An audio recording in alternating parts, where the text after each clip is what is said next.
It's a tough battle, and we're losing, just in case you didn't know. But, you know, the notion that you only fight if you think you'll win is absurd. Forgive me if you've heard me say this, but it changed my life visiting Normandy Beach. I think every one of those guys at 20 years old thought he was going to win. They weren't stupid. The Spielberg film had it historically accurate. They were peeing in their pants. Optimists don't pee in their pants, right? People who are afraid that it's not going to go well do. So you don't fight just because you think you'll win. You fight because you have to win. You fight because it's the right thing to do, because people fought for us before we showed up. We're losing the greatest experiment in human freedom, in human goodness, in the history of the world. There's nothing like this experiment, nothing. And very bad people call it a bad country. There is something sick to calling America bad. There's something sick. To call America racist, they don't know what they're talking about. It's the least racist project in human history where multi-ethnic and multiracial groups lived. There's nothing like this. Nothing. When I grew up, the distortions are so profound. I grew up a liberal. What else could I be? You know, on my birth certificate, it has sex, male, affiliation, Democrat. So I'm a Jew from Brooklyn. So it's in your DNA, it's in your birth certificate. So I grew up a liberal. But it was very different from the left that dominates today. It was a liberal idea that you should be race blind. It was a Nazi idea that race matters. Do you understand? Only the Nazis believed that. Today, the left and the Nazis are the only two groups who believe race matters. Isn't that astonishing? I mean, think about that. And Jews, my fellow Jews, go along with the idea that race matters. The victims of racial thinking subscribe to the notion that race matters. That's how sick it is. What did my fellow Jews learn from the gas chambers? Nothing, nothing.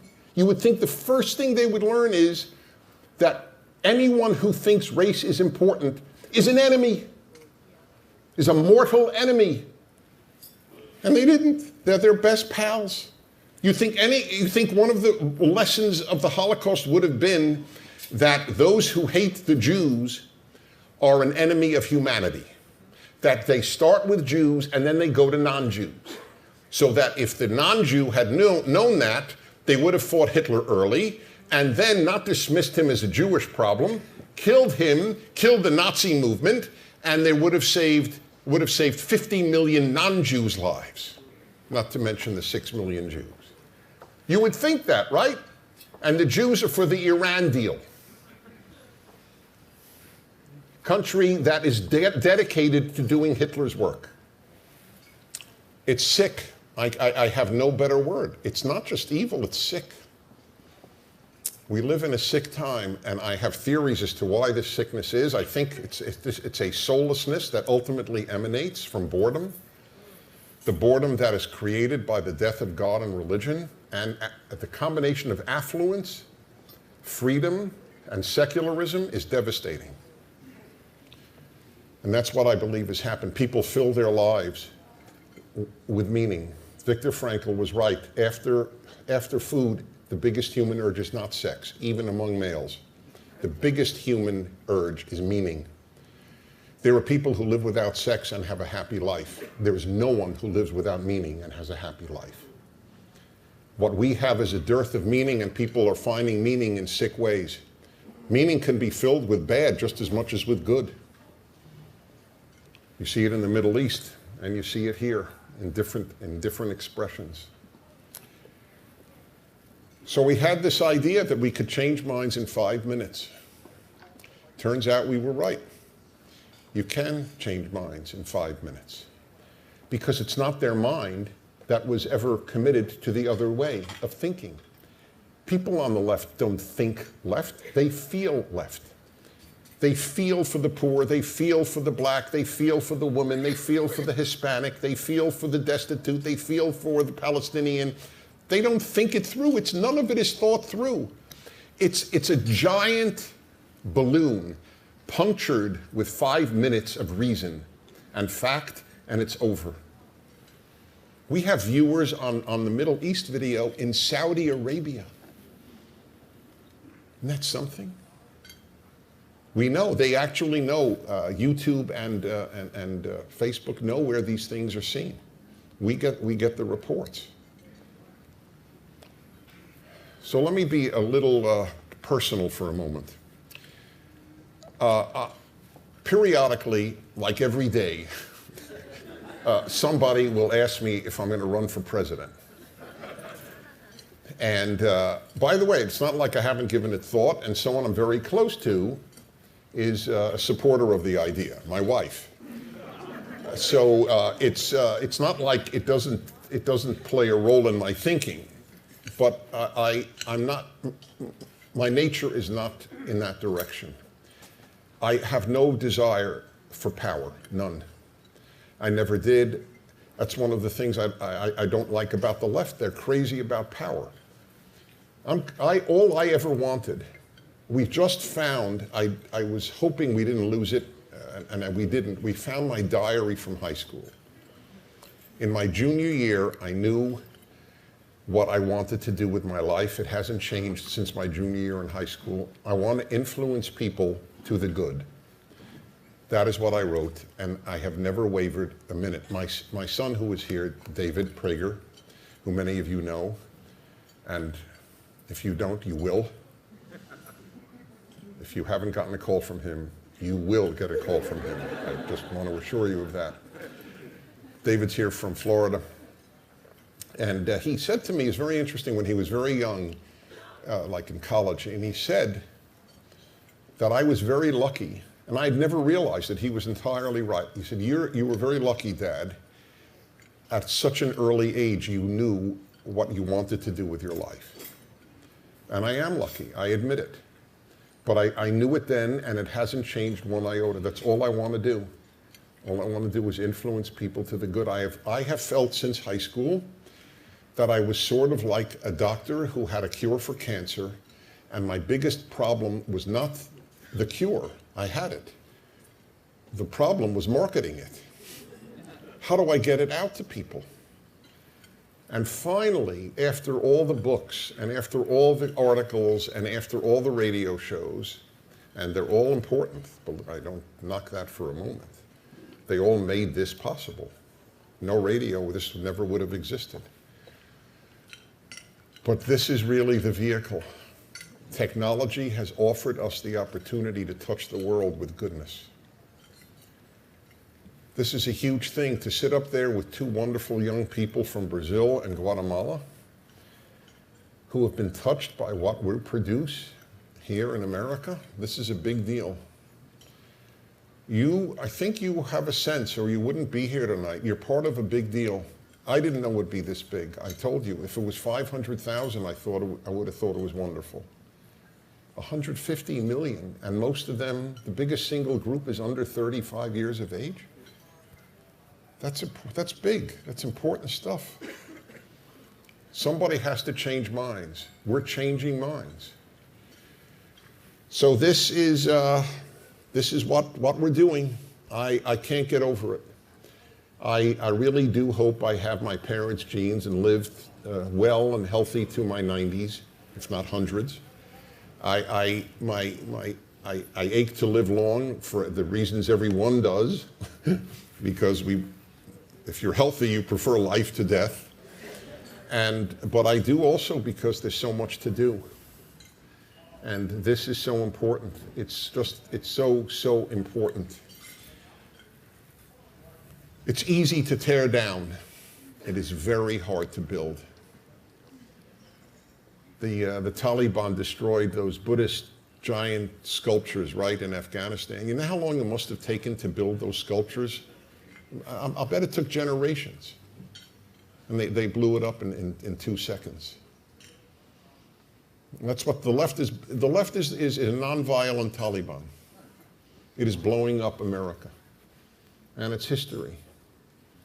When they took the cross off the LA County seal, I organized a big demonstration. And I said to the Board of Supervisors before whom I spoke, I said, this has nothing to do with separation of church and state. I'm a Jew. You are robbing me of my history. Christians founded Los Angeles County. That's why it's called Los Angeles, not Los Secularistas. That's what I said to the you're robbing me of my history. And I looked at Zev Yaroslavsky, with whom I worked on Soviet Jewry 30 years earlier. And I said, you're doing what the Soviets did. There's a famous Soviet dissident line. In the Soviet Union, the future is known. It's the past that's always changing. That's what the left does. The past is always changing. Catholics founded Los Angeles. You're robbing me of my history, me. And you know what? It was so beautiful. There were signs that day.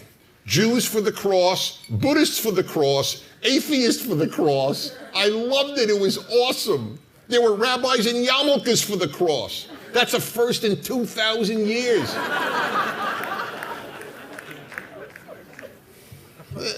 This is what we can do. But we have to fight.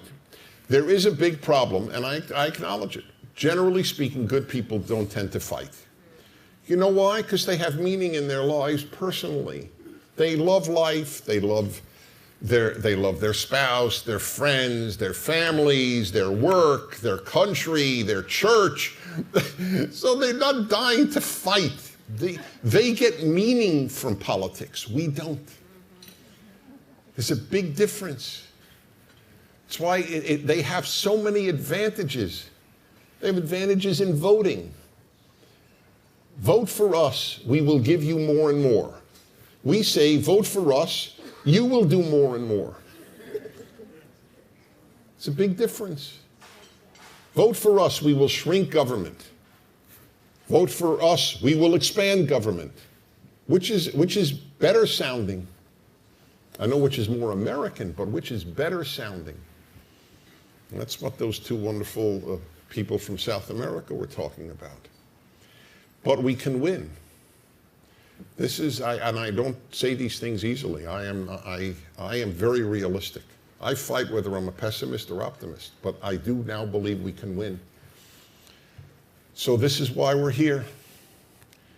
And, to know that Steve and Janet, two such extraordinary people, gave us their home. Would you give them another hand? Because this is just, it's an unbelievable evening. One of you came over to me earlier and said, so are you going to do this every year? So that's a hint, just a hint, Eventually, my hope is we will, and we'll need Staples Center. But in the meantime, this is a very good second choice to Staples Center, I must say. This has been just a beautiful thing. I'll end with just a funny little story, because I see my son is here, whom I truly adore. He's very special. And, I've always said children are humbling. The moment you have a child, you are an instant humble, permanent humble, not just instant. It's just permanently humbling. It's one of the benefits of having a child. It just keeps you grounded. So let me give you, I just thought of this tonight. I'm sure he will remember this. So I used to go on Bill Maher's show regularly. I think I was his most frequent guest until he went to Friday night, but I don't broadcast Friday nights because of the Sabbath, which is better anyway. My pulse would go up on that show. And anyway, but I was on all the time, or regularly, let's put it that way, not all the time. So one day, I never liked to bring my public life into the house, because I'm just dad, which was clear anyway, as you will see. So I said to David, David, do you remember how old you were that night? About roughly? Where are you, David? How, you remember when there was a famous rapper? Okay, fine. Oh, good. Oh, no, if you don't remember, it's even better. I think he was about 10. I'd say he was 10 or 11. So I said, David, you want to come? I'm going on this politically incorrect show. Nah, thanks, Dad. No, thanks. Okay. I come back, and I said, Dave, maybe, I don't know if you'd enjoyed it. There was this guy on. I was on with this guy named Coolio. You were on with Coolio? Why didn't you tell me? Of course I would have gone. So it's like his father is chopped liver, and Coolio is this legendary rap singer, and of course he'd have gone for Coolio. My father is their big deal, but Coolio. So this is a great example of why it's important to be a parent. So this stuff, for so many reasons, does not go to my head. And I want to tell you the biggest reason. I'm not in it for me. As corny as this sounds, I'm in it because I love this country. And I'm in it because I actually think God wants me to fight for the good stuff. That's it. I don't have any other agenda. And you know what? I'm starting to believe that you believe that. That's good. That's heartening to me, because that's really the truth. And so I'm really working for good stuff, and I'm a fighter. That's as I said, the good don't tend to fight, but I am a fighter. I really want to defeat the bad guys, to take down this country, to de-Americanize America is such a bad act. It's equally bad and stupid. What will supplant it? What has been better than this extraordinary experiment?